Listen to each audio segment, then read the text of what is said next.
something is missing in you accepting the truth about Allah. No, the child says, I believe in Allah, I'm Muslim. Yeah, you're Muslim here, you're Muslim in your head, but this truth isn't just for your head. This truth is also for your heart. Something is, you're not feeling how true this is yet. You're not feeling how serious this is yet.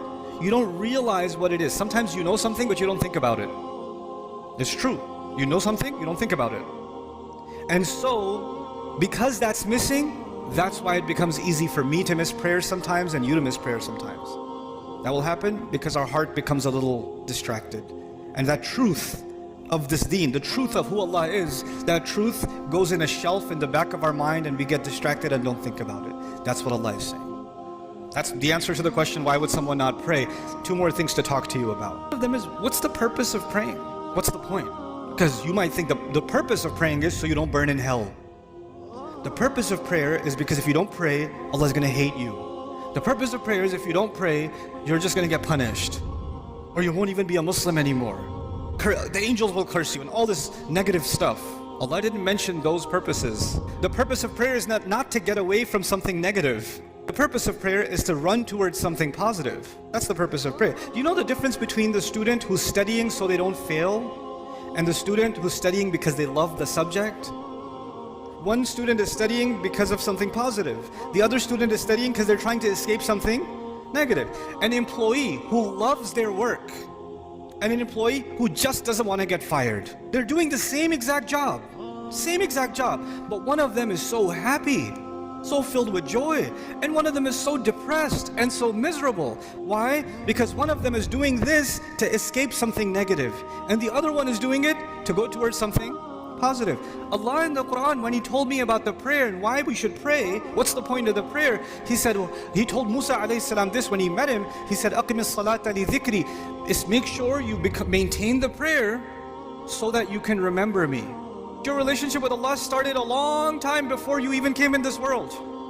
And your relationship will continue with Him a long time after you even leave this world. And that relationship is worth remembering because every good thing that comes to you comes from that relationship. So if you want all the positive things to stay in your life, you must remember where all of the khair comes from, all of the ni'mah comes from, all of the rizq comes from, all of the guidance comes from.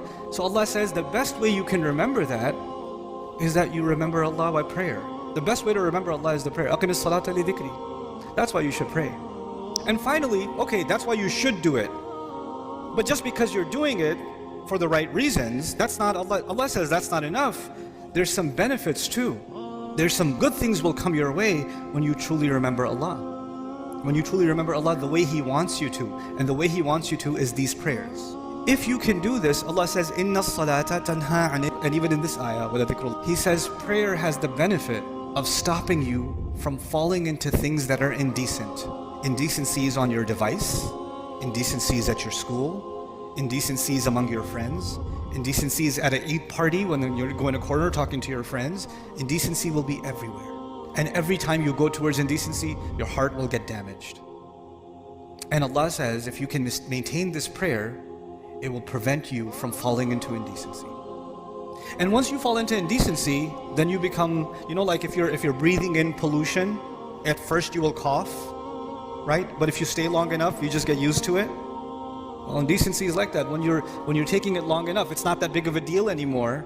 You don't feel like protecting yourself from it anymore because your immune system has gotten corrupt, right? And then you're ready for even more toxic behavior, even worse things, wal munkar, even worse things that you can do. And this prayer will stop you from going down a negative path in your life.